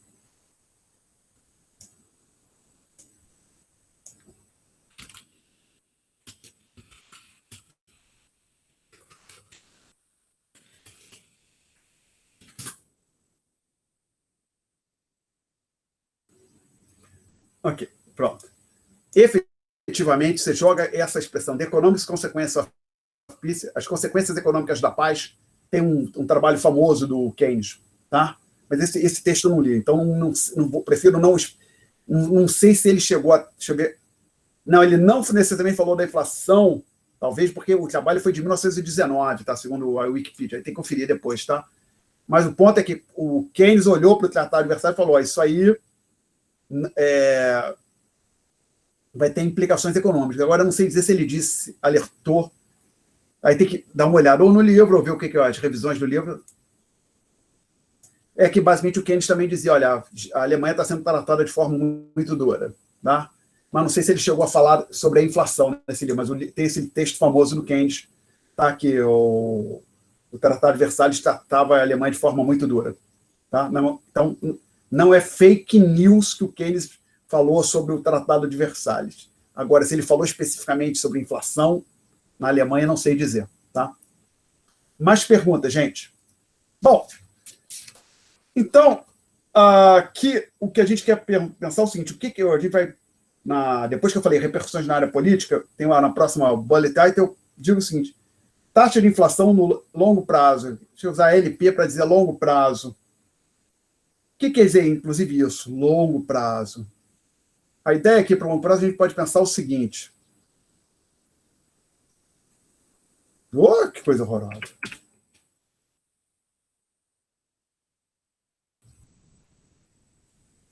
Tempo e inflação. Então, suponha que a gente fosse para olhar para um certo país qualquer, digamos que a gente estivesse mencionando o tempo e medo, então olhando para a inflação mensal, e a gente verificasse que, usualmente, a sua inflação ficava nesse patamar aqui, que deixa eu chamar de pi-chapéu, que pi-barra, próximo dessa linha, nesse valor aqui.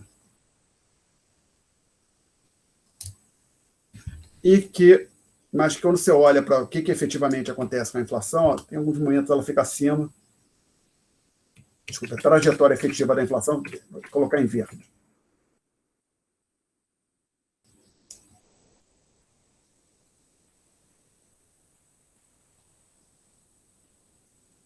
Então, pode dizer que a inflação tende a oscilar em termos em torno desse valor pi-chapéu. Tá? Então, a linha vermelha corresponde ao valor pi-chapéu e a linha em verde é a trajetória efetiva da inflação ao longo do tempo. Então, eu diria que o valor de longo prazo da inflação é uma média em torno do qual a inflação efetiva tende a oscilar. Tá? Eu coloquei aqui o gráfico, poderia ter colocado também, dizer o seguinte, que ao invés de ter um valor fixo, poderia ter uma outra situação desse tipo aqui, ó, uma linha vermelha, a tendência, ao invés de ser constante, seria uma tendência de crescimento da inflação, e a inflação efetiva seria a linha verde, então assim que ela tenderia. Tá, mas então ela, ok? Pode acontecer isso também. Mas então assim, o valor de longo prazo de uma variável pode interpretar assim, é o valor que a variável iria assumir se não houvesse nenhum choque aleatório, por exemplo, não tivesse mais choque de petróleo, não houvesse mudanças na política econômica, se não houvesse pandemia nenhuma, não tivesse uma nova pandemia, não tivesse uma quebra da bolsa em algum país, nada desse tipo. Pararam de acontecer, esses eventos aleatórios parassem de acontecer, aí uma variável, caso, por exemplo, a inflação assumiria o valor pi-chapéu e permaneceria nesse patamar. Ok? Perguntas? Então, a gente está preocupado em discutir aqui o que determina a taxa de inflação de longo prazo. E a resposta deste capítulo do manual é a chamada teoria quantitativa da moeda, que a gente abrevia aqui com a sigla TQM, teoria quantitativa da moeda. E ela é dada pela seguinte expressão. Posso apagar o quadro? Não, na verdade não precisa. Deixa eu só fazer o seguinte aqui. É uma identidade simples. MV, aí com isso a gente vai encerrar a aula de hoje. E aí a gente fala sobre a matéria da prova. MV igual a PY. Tá? E pode pensar o seguinte, o que é esse PY? PY pode pensar que é o PIB nominal. Então, Y seria uma certa quantidade que foi produzida, P é o nível de preços. Agora, por que tem esse... Então, vamos lá. Preço. PIB real.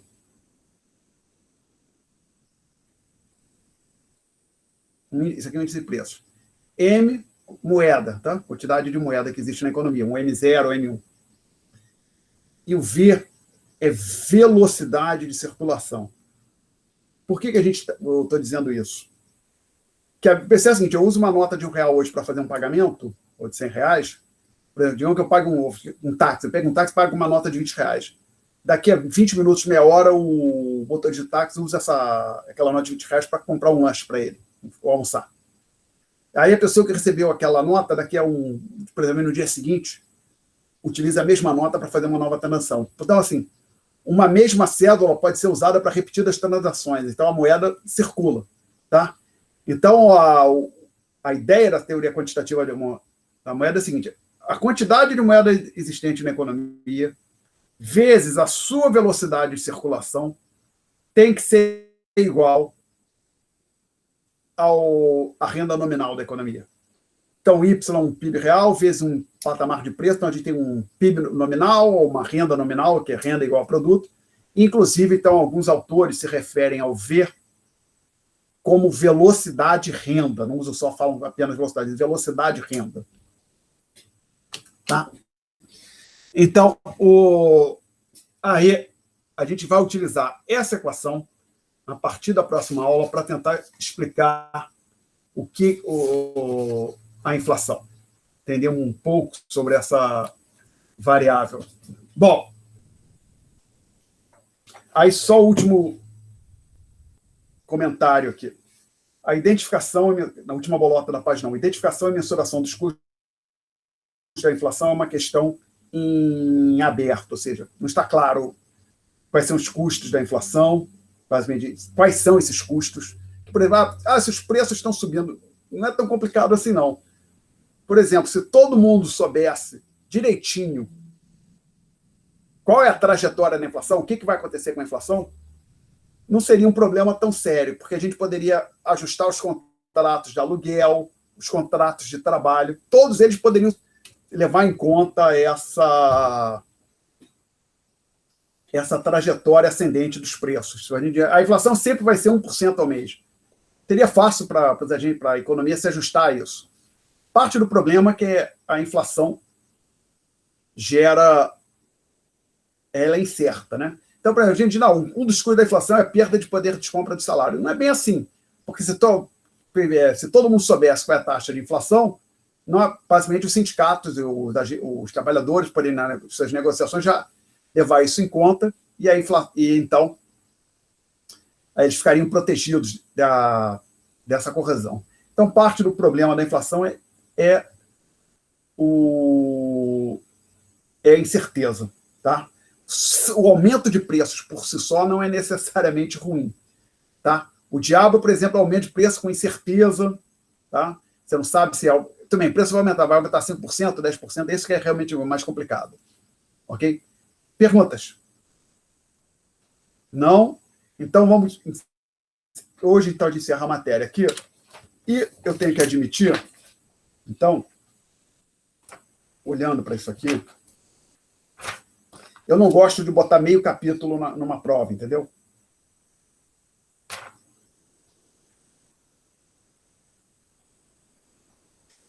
E o fato é que eu vejo uma chance grande de não terminar este tópico na próxima aula.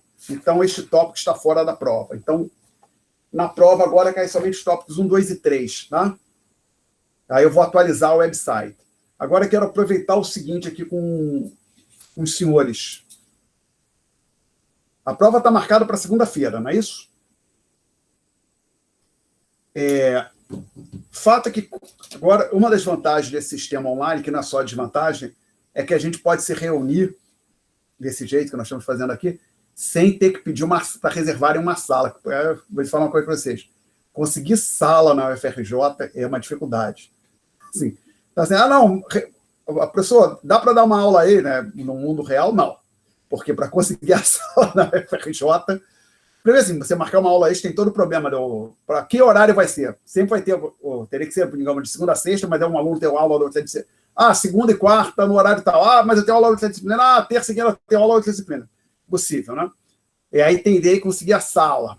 Então, mas aqui a gente não precisa da sala. Então, vou perguntar se eu gostaria de fazer. Fiz no semestre, no PLE. Parece que os alunos ficaram felizes. Que basicamente, a gente, como o semestre está curto, a gente não pode ficar também colocar assim. Colocar de outra forma. No mundo normal, no mundo pré-pandemia, eu pegava a última aula antes da prova para tirar dúvidas. Só que, como a gente está com poucas aulas, pegar 2 aulas num semestre que já está curto para tirar dúvida, então eu gostaria de marcar uma sessão extra de dúvidas. Vocês têm interesse? Domingo à noite, o que vocês acham? Ou é muito ruim? Vamos lá. Então, detalhe, gente. Para mim, Alexandre, para mim não tem diferença. Se vai ser domingo, sábado, de manhã, de tarde, de noite, sexta, segunda. Agora, tem que ser num horário que sirva para o grosso da turma, né? E como a prova é na segunda à noite, me parece que o melhor momento é no domingo à noite. Gabriela, qualquer horário, qualquer dia, por favor. Não, qualquer horário, qualquer dia não dá para mim, não. Para mim só dá à noite. Domingo à noite. Domingo à noite. Ou sábado, domingo à noite fica ótimo. Eu acho que é melhor, né? Só que, inclusive, é o seguinte, algum semestre, eu acho que foi semestre passado, o DCE reclamou que teve professor dando aula à noite, mas pode? Podemos? O DCE não, acho que foi o diretor acadêmico. Podemos fazer domingo à noite, não? E também fica disponível, idealmente vai ser gravado e colocado no YouTube também. Então, que horas vocês querem marcar? 19 horas, 18h30, 19h30? O que vocês preferem? 6 horas. 18 horas, domingo? Não, pode ser, até o mesmo horário da aula, né? 6 horas, é por aí. Pode ser. Botamos para ficar fácil, 18h30 no horário da aula? Ótimo. 18h30. Pode ser. Não tem hora para acabar. Perdão, só um comentário. Não, atenção. É saideira. Não, é só para novedor, gente. Não vai acontecer, como tem muito aluno. Porque, assim, normalmente, quando esse tipo de... Desculpa, eu vou fazer o seguinte. 18h30 eu chego lá. Se não tiver nenhum aluno, até as 18, deu 18h45, quando não apareceu ninguém, eu vou embora, hein? Aí acabou. Então vai ter que ter pelo menos algumas pessoas lá, que aí que sim.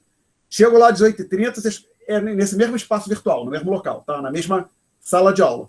Vocês começam a fazer as perguntas e a gente vai respondendo até que horas. Cara, normalmente... Às vezes que eu fiz isso, eu tirei as dúvidas e o pessoal, tipo assim, levou 1 hora, 1h30, 2 horas, sem problema nenhum, tá? Ok? 18h30 no domingo, tá marcado. Mas a gente ainda tem aula quarta. Mas aula quarta, então, matéria nova. Dúvidas, os senhores vão levar para domingo, 18h30. Ok? Beleza, professor. Você pode só recapitular rapidinho as recomendações da prova? Então, você vai colocar naquele link no seu site, a gente vai acessar, vai tirar foto e vai mandar para o seu e-mail. Onde é que está esse e-mail? Porque eu lembro que era um e-mail diferente. Eu anotei na primeira aula, mas eu não lembro. Lá nas instruções. Então tá, vamos lá, aproveitar aqui. Fazer o seguinte, vim aqui no meu website.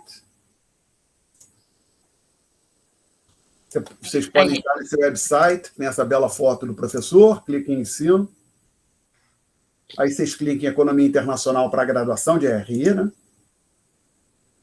Aí, quando vocês clicarem aqui em questões, não, avaliações. Então, aqui, ó, vou tirar o 4 e botar definitivo, tá? Então, a opção é que o 4 com certeza, cara, não sei se o 8 vai cair, não sei se ele vai conseguir cobrir o 8, vamos ver. Aí você clica aqui em questões. E é como eu falei, isso aqui vocês copiem, colhem no arquivo em Word, eu faço um bookmark. Vocês têm que ter esses endereços e também o endereço alternativo. Por que tem um endereço alternativo? Que se o meu website cair, vocês podem pegar a prova aqui no endereço alternativo. Tem que ter pelo menos um endereço alternativo salvo, porque se você não salvou nada e chegar aqui, o meu website estiver fora do ar, você não vai conseguir entrar nessa página para ver qual é o endereço alternativo. Então, se você clicar aqui, por exemplo, no endereço alternativo, tem lá três provas aqui, ó. Não, 4, na verdade, já também tem a segunda chamada. Mas aqui, se você clicar aqui, vai abrir, o PDF está no endereço alternativo, é o mesmo, tá? Tem isso aqui, então as instruções. Você pode consultar o material didático. Agora, por favor, não consulte ninguém. Especialmente os colegas de turma. Absolutamente proibido compartilhar as respostas. É só isso que está sendo pedido aqui também. Se pode ser nenhuma, algum aluno pode passar a resposta para um colega ou consultar as respostas de outro aluno. Inclusive, para não haver dúvida. Olha, gente, tendo em vista o que foram as aulas, o que são as listas de exercícios que vocês vão poder consultar, eu não vejo por que você precisaria consultar um colega. Assim, na verdade, eu acho que vai atrapalhar mais do que ajudar. Então, nada de consultar colega. As respostas precisam ser manuscritas, ser escritas à mão, nada digitado. É como se estivesse em sala. Não, e tem que colocar o nome do aluno no topo da folha ou das folhas que contém as respostas. Após resolver as questões, você deve digitalizar sua resposta, tirando foto com o celular ou escaneando. Tá? Encerrada a digitalização, você manda para esse endereço aqui. alexensino02@gmail.com. Isso aqui deve Ctrl+C, Ctrl+V, aqui deve ter funcionado. Copiou, tá? Manda para esse e-mail, que esse e-mail está separado lá só para receber as provas. Importante, me mandem fotografias, os arquivos, no formato JPG, BMP, PNG. Não mande PDF. Se mandar PDF, eu corrijo, mas não vai ter direito à revisão. Por quê? Porque eu não vou imprimir as provas, eu vou corrigir aqui no computador. E é mais fácil para mim. Eu vou do mesmo jeito aqui, marcar quando é uma foto. Bem mais fácil. O PDF é bem difícil para fazer as anotações. Cada aluno deve enviar um único e-mail. Por esse e-mail pode contar vários e-mails. Então, por favor, não manda assim, essa metade da primeira resposta, a segunda página, o terceiro quarto, não. Uma página, um e-mail por aluno, se necessário, esse e-mail pode conter mais de um anexo. E o e-mail precisa ser enviado impreterivelmente até as 19h10 do dia 3 de maio. Ou seja, são 50 minutos de... Não, botei 40 minutos de prova. A prova começa às 18h30, termina às 19h10. Tá? E o que vai acontecer é que às 18h30 esse PDF vai estar um pouco diferente. Vai ter uma segunda página com as perguntas. Ok? E como vai ser isso? A prova vai ter 2 perguntas. 2 perguntas. Você vai ter que resolver uma delas. Tá? Você vai olhar, ter 2 perguntas, você escolhe uma para resolver. Mais fácil que isso, tenho dificuldade de conceber. Tá? E, possível, com relação ao que você vai escanear, normalmente uma folha deveria ser suficiente, tá? 2 folhas, 3 estourando para ter a sua resposta. Tá? Agora, ensaia a digitalização. Em particular, quero fazer a lápis. Comentei com vocês, eu estava umas notas de aula que eu estava escrevendo à mão e passando para os alunos do mestrado, que estava usando o grafite HB, estava horroroso. Depois eu passei para o grafite 2B, resolvi. Então, certifique-se que se você for fazer a lápis, quando tira foto, escaneia, aquilo fica legível. Tá? Eu falei, passei do grafite HB para o 2B, o problema desapareceu. Certifique-se que você está no local que você sabe onde vai tirar foto, porque não, vou tirar foto aqui no meu quarto, que é escuro, não sei o quê, depois você tira a foto, manda para a pessoa, pô, ficou horroroso, e aí já passou 19h10, não pode mais mudar, não. Então, às vezes você quer, durante o fim de semana, no sábado, certificar que você sabe onde você vai tirar foto, né? Não necessariamente você vai querer tirar foto no mesmo local, na mesa que você escreve, aí você quer tirar aí para um outro local para tirar foto, é teu critério. Tá? Luminosidade pode fazer diferença, então não tenta simular isso nas condições de prova, né? Mas você vai estar mandando isso por volta de 7 da noite quando já está escuro. Então é melhor fazer com a mesma luminosidade. Tá? Inclusive, certificar de quanto tempo você precisa para digitalizar 2, 3 folhas, e aí subtrai pensa aí, se você precisa de 5 minutos, eu assumiria, preciso de 10. Então, na prática, você tem meia hora para responder uma pergunta. Tá? Porque a prova tem 40 minutos, você vai precisar de 10 para digitalizar. Então, você tem meia hora para preparar a sua resposta, efetivamente. Mais perguntas? Não?